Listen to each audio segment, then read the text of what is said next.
Alright guys, today I wanted to rant briefly about welding. So I've been practicing a lot, like a whole lot. I've been welding every single day. I tried making that TIG torch holder, which was today's video, so you probably have seen that, and the fact that I blew up the wire and it didn't work.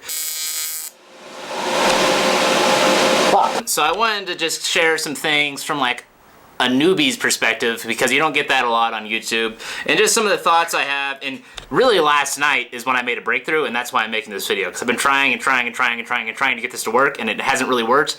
Except last night I came out here, it was late, it was after midnight, and I was watching some videos and something started to click. I'm like, oh my god, I'm gonna go weld real quick, and I did it.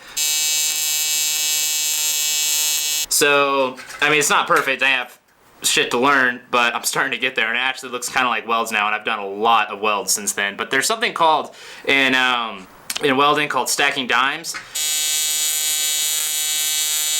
and essentially what you're doing when you weld is, and this is the breakthrough I had, is you get the arc. Once you get the arc length right, the problem I was having is I was going too slow.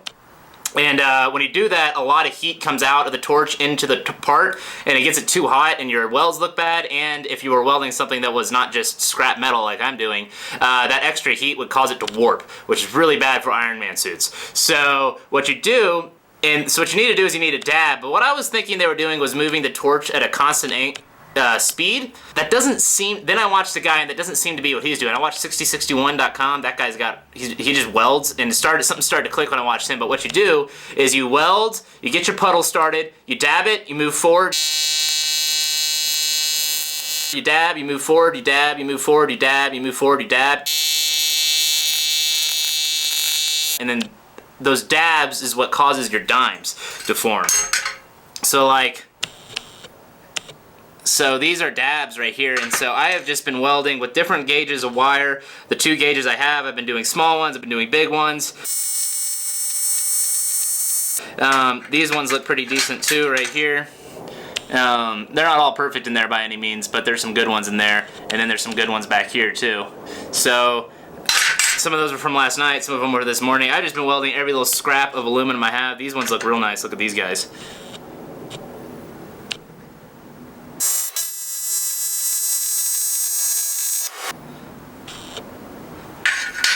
So I've just been welding and welding and welding, and that was something that I really just wanted to get out there, is that fucker's hot.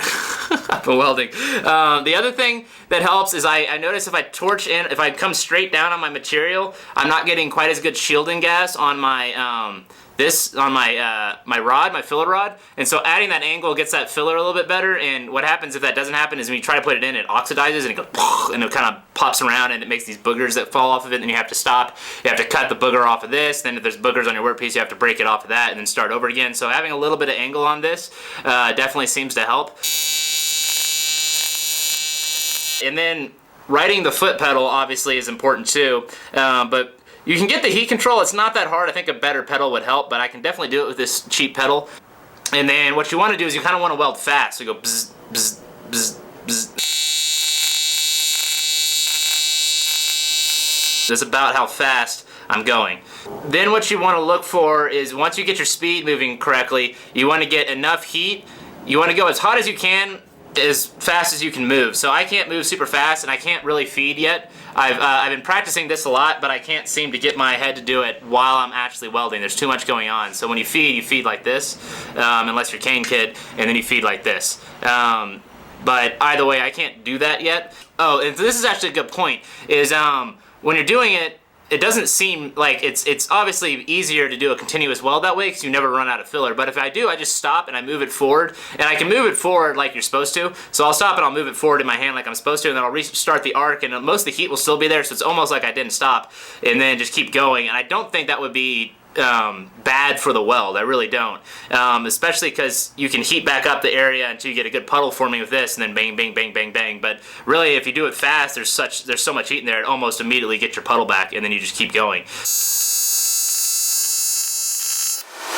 you know, yeah, it's not as awesome as being able to run a full bead with your hand moving the entire time. And if you see like really good TIG welders, they have this like, their hand is beautiful. I mean, it's just running down the material, and it's just bam, bam, bam. I don't know how they do it and keep it pointing where they want. That's great. That's awesome. I'll get there eventually, I'm sure. But if the weld is the same quality, does the style points really matter?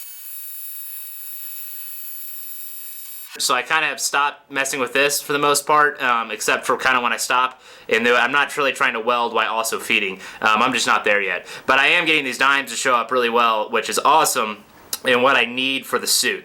If you weld too cold, you'll get these, it'll just ball up on top and it looks like a caterpillar. And then if you're welding too hot, it'll just completely sink into the metal and there won't be any arc. And it'll also kind of look kind of almost like textured, and that's because the heat is causing it to ripple a little bit as it cools, and that's too hot. So there'll be like almost no bump if you're welding too hot and too slow, and if you're welding too fast and too cold, you get a big arc. So you want kind of a pillowy arc like this. So you want something that kind of pillows but doesn't angle down, so it kind of disappears back into the metal. If it's coming and hitting and then stopping and turning, you're going too slow. And this is pretty awesome because welding aluminum is hard beginning with, but I just don't think I was welding that well, and now I seem to be getting the hang of it. And so I need a lot more practice before I start putting the suit together. I think I'm at the point I'm almost welded all the scrap aluminum Tim has given me, so there's a few pieces left in here, but there's a couple pieces over here. So I have a little bit more I can practice on, then I can start refilling in on some of my stuff if I need to.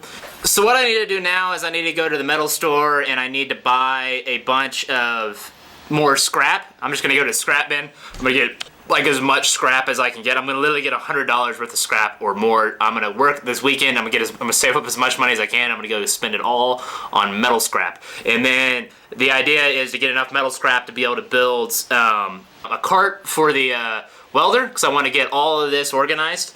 So that's one thing I want to do. And then the other thing I want to do is I just want to get some scrap to be able to keep practicing this kind of shit on, just kind of welding shit and messing with it. And then I want to build a TIG torch holder, so I want to make one that actually works. Yeah, that's probably it for now. I don't know if I need to, I don't know if there's anything else I want to build, but I'm going to get a lot of scrap and I'm going to have a lot of stuff to work with. I'm also going to get some big chunks to have as chill blocks, which will keep warpage out, and that'll be helpful when I start building the suit. So I can also use aluminum foil in parts that are curved. Yeah, the next step really is to go get more metal. I'm going to keep practicing, and then I'm going to design and build a aluminum welded cart for my welder. We could even do an oxide finish on it. I've thought about doing that. I was thinking about doing it for the suit. I'm not sure I'm going to, but we could maybe do it for the stand, for the cart. I'm not sure about that though. Definitely could do it for the torch holder, because it'd be a small amount of chemicals that we would need to do it. I digress. But yeah, that's kind of the next steps for welding. I'm still working on the suit. I've started on the torso, but I'm kind of taking my time with it. I'm really trying to think through it because this is supposed to be the final draft. So I'm going a little bit slower now that I've kind of got an idea of where I'm going. But I'll give you guys an update on that soon. Yeah, guys, making progress on the aluminum welding, which is super exciting. That's the main takeaway from today. You guys are awesome. Thanks for checking out the video. Hit subscribe and follow my journey to become Iron Man. This is Iron Vlog number 146. I've made 146 videos in 146 days. I actually made 147 because I added an extra video in there. Anyway, smash the subscribe button. This is going to be an awesome journey. And I love you guys. All of my regular subscribers out there, I really love you guys. You guys make my day.